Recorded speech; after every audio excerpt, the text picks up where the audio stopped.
Sampai sekarang boleh dibilang sih agak sedikit jauh ya, karena terakhir kemarin pas Lebaran memang ada WhatsApp-an.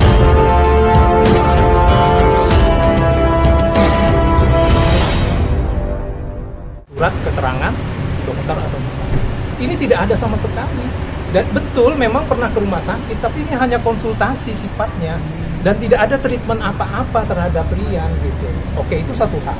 Kemudian hal yang lain, ternyata kalau ke dokter Ngana dibawa ke alternatif, itu di daerah Cianjur, dan itu yang mengajak adalah dari iparnya Rian, gitu.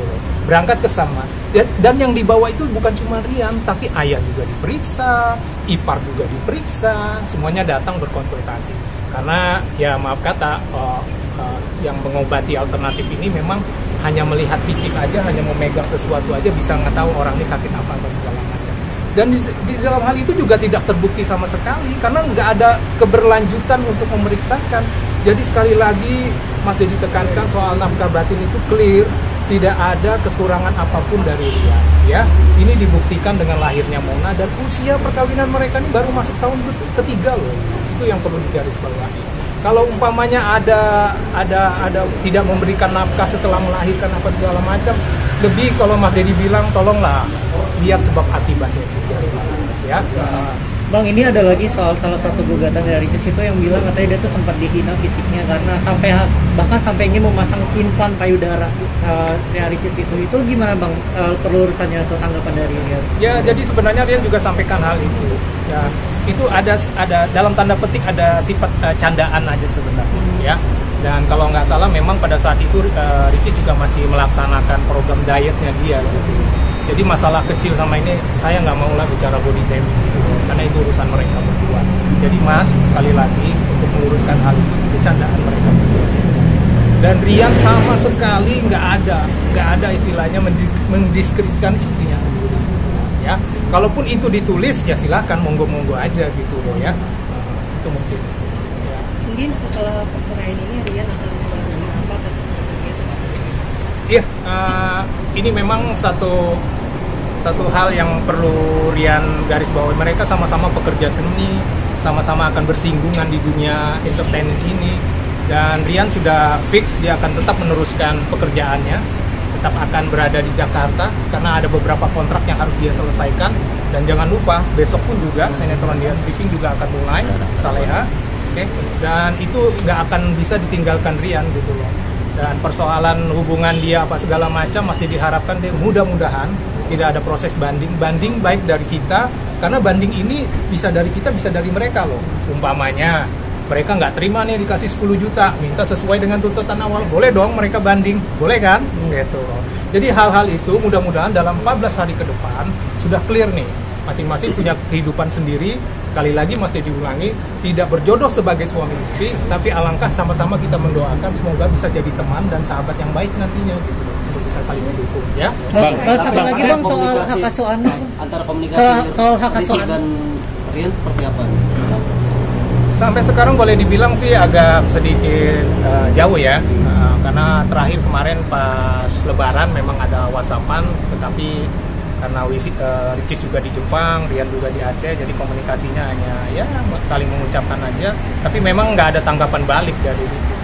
Oke, terkait dengan komunikasi yang sudah renggang seperti ini, apakah Rian sendiri udah tahu soal agenda keberangkatan Ricis yang nanti akan pergi haji dalam waktu dekat ini? Selalu monitor ya, gitu loh, selalu monitor. Karena biar bagaimanapun Rian kan tetap membutuhkan komunikasi dengan anaknya, entah video call atau wawancara. Dan memang selama ini sih dia selalu dengan pengasuh atau dengan manajer juga. Tapi hal itu sudah Rian, kata saya. Yang penting akses kamu sebagaimana dalam keputusan itu kan diberikan seluas-luasnya untuk berhubungan dengan anak. Artinya Rian tahu agenda Ricis? Tahu lah, pasti tahu lah. Terkait dengan hak asuh kan Mona ini ada di Ricis. Nanti akan pembagian. Ya, nah, jadi begini teman-teman. Di dalam putusan itu disebutkan bahwasanya Rian tuh diberikan keleluasaan, diberikan waktu juga, artinya akses luas-luasnya untuk bisa menemui, bisa bersama-sama, bisa tumbuh kembangnya Mona ini bisa ikutlah kontribusi gitu loh. Jadi tidak ada penguasaan yang sepihak. Karena apabila saya nih udah wanti-wanti sama Rian, kalau apabila akses kamu dihalang-halangi dan tidak sesuai dengan keputusan, kita bisa melakukan namanya permohonan eksekusi. dan itu akan lain ceritanya lagi. Jadi saya minta pihak sebelah juga harus legowo dan harus memberikan akses luas-luasnya kepada Rian. Artinya ketika nanti Ricis pergi haji, Mona akan bersama Rian pun. Bisa jadi itu teknis sih Mas, tapi saya harapkan sih mudah-mudahan karena Rian tetap di Jakarta, mudah-mudahan bisa demikian. Bang, terlalu banyak yang bilang nih kemudian membela ibunya daripada istrinya sendiri. Banyak yang Relatif itu, memang banyak yang bilang seperti itu. Tapi lagi-lagi kecintaan Rian dengan keluarga tidak akan mengurangi kecintaan dia kepada Ricis juga. Jadi ini hanya masalah bagaimana mengkomunikasikan saja. Bahkan tahu di dalam duduk perkara itu selalu yang menjadi persoalan itu adalah masalah komunikasi. Nah, memang Mas Dedi sadarin mereka komunikasinya buruk gitu loh. Satu hal Ricis maunya begini, ekspektasinya Rian ternyata begini. Tapi itu bukan berarti Rian membela ibunya. Rasa-rasanya sih sangat anu aja ya, sangat biasa-biasa aja kok gitu loh. Semua bisa dibicarakan gitu. Nah, itu mungkin. Bang, ini kalau terkait soal hak asuh anak, itu apakah dari Tengku Rian sendiri itu sempat keberatan gak sih Ricis dapat hak asuh anak dari putusan majelis hakim? Kita tetap meminta Mas, tetapi itu bukan merupakan rekompensi, artinya bukan gugatan balik kita. Kita hanya menyampaikan bahwasanya kalau umpamanya Ricis terlalu sibuk dengan kegiatannya, alangkah lebih baiknya hak asuh diserahkan kepada Rian. Karena Rian secara waktu dan kesempatan itu lebih banyak, dan kebetulan memang di Jakarta kan sudah stay. Jadi kalaupun sekarang ditempatkan, kita bukan nggak bisa apa-apa, artinya ya itulah, itu anak masih di bawah umur dan memang harus, dan tidak ada kesalahan apapun dari Ricis. Apakah Ricis istilahnya tidak menjaga Mona, apakah melakukan hal-hal yang ya kalian tahu lah kan, seorang ibu akan kehilangan haknya misalnya suka dugem ya kan umpamanya, atau melakukan KDRT apa segala macam, tapi kan itu tidak gitu. Jadi kita is okay aja lah. Berarti menerima ya, menerima hak asuh anak berada di tangan Ricis? Iya, menerima. Berarti dia menanggapi banyaknya hujatan kepada Tengku Rian itu bagaimana Rian menanggapinya? Tentu sedih dan kecewa ya, biar bagaimanapun ya. Tapi Mas Dedi sabarin dia, kalian public figure, dari mulai cerai sampai dengan putus, entah lagi nanti sambungannya sampai apa, akan terus jadi berita gitu. Jadi tolong tanggapi dengan bijaksana, nggak perlu terlalu istilahnya marah yang tidak berkesudahan. Jadi hal-hal yang kita pasti, saya dan tim pasti akan mengawal Rian terus lah, biar nggak terlalu meladenin urusan-urusan yang di luar daripada yang penting gitu, yang produktif. Jadi gini ya teman-teman ya, kalau soal itu sih memang urusan ranjang, urusan rumah tangga, urusan di kamar itu kan urusan mereka berdua. Ketidakketertarikan itu kan banyak sebab akibatnya, entah kecapean kah, atau memang ada hal-hal yang belum tuntas untuk bisa diselesaikan, dibicarakan. Kemudian mungkin Rian juga perlu waktu juga untuk bisa membangun komunikasi yang baik. Komunikasi ini kan nggak cuma masalah kita hari-hari, tapi di ranjang juga kan mesti ada take and give-nya, mesti enak lah gitu. Itu mungkin. Artinya apa Bang penyebabnya, boleh dijabarkan Bang? Penyebabnya? Iya. Nggak ada yang sebabin, ini memang belum aja gitu. Nah, maksudnya kok ada perubahan dari Tengku Rian sendiri yang nggak tertarik pada istrinya pada saat hamil? Sebenarnya ini betul-betul hanya masalah komunikasi aja. Mungkin satu hal ya, penerimaan Ricis atas mertua yang mungkin terlalu ikut campur itu juga jadi sebab akibat.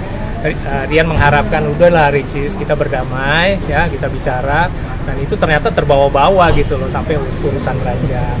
Tapi lagi-lagi ya itu mereka yang tahu lah gitu ya. Tapi dengan hari ini hasil sah menerima surat perceraian? Belum. Tunggu sampai 14 hari. 14 Jadi salinan putusan kita bisa terima hari ini. Dari salinan itu kita akan baca apakah salinan itu sama dengan yang keluar di direktori. Tapi selama ini sih Mas Dedi nggak pernah menemukan ada perbedaan. Tetapi kalau akta cerai, selama kedua belah pihak tidak melakukan banding, berarti 14 hari ke depan insya Allah bisa diterima. Bang, kita flashback lagi ke masalah belakang nih Mas. Dengan katanya Ricis ketika marah dia untuk berdamai itu minta uang 500 juta. Mas, soal 500 sudah saya jelaskan ya. 500 itu dalam proses persidangan itu tuh tidak diketahui Rian sama sekali. Itu adalah agendanya Ricis sama sekali. Dan Ricis itu mengirim 600 juta kepada Cindy. Kemudian Cindy mengirim 500 juta kepada Rian. Kenapa di Rian? Rian, ini hasil pekerjaan kita kemarin. Kamu ada endorsein saya sebagai ini, sebagai itu. Ya Rian terima dong. Dan memang Rian melakukan itu. Dan jangan lupa ya, di sini mereka tidak ada perjanjian pranikah. Berarti sudah terjadi percampuran harta. Apakah selama ini, coba saya bertanya sama kalian, apakah Rian selama ini, selama konten bersama yang sekian ratus banyak itu, ada meminta? Enggak ada. Ini untuk sama-sama. Uang ini ya uang Ricis, uang Rian gitu ya. Jadi kalau ada kata-kata mau kondo dan segala macam, waduh, jauh mas, jauh. Dan kalian juga kan berinteraksi sama Rian. Kalian juga mengenal kan? Iya. Jadi jangan dicap, oh iya nih labelnya baik, soleha, tapi ternyata begini. Enggak. Maksudnya untuk yang komunikasi antara Rian sama Ricis dan Rian dengan Mona yang selalu lewat manajer, itu udah berlangsung dari kapan? Sudah berlangsung lama sebenarnya. Sudah mulai goncang-gancing perahara ini, sudah mulai tidak ada kesesuaian kata gitu. Rian selalu sejak perpisahan sih kalau boleh dibilang mungkin sekitar November ya, November itu. Rian tuh apa-apa harus lewat manajer kalau ingin izin jemput Mona kah atau apa. Ya sekali-sekali bisa diterima dengan Ricis, sekali-sekali juga tembus juga lah minta izin langsung ke Ricis. Tapi kebanyakan tetap harus lewat suster, lewat pengasuh.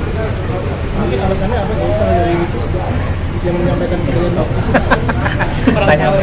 Tanya sama Ricis kalau itu. Tanya sama Ricis. Jadi beliau ke Rian kan juga nggak menjelaskan sama sekali. Oke?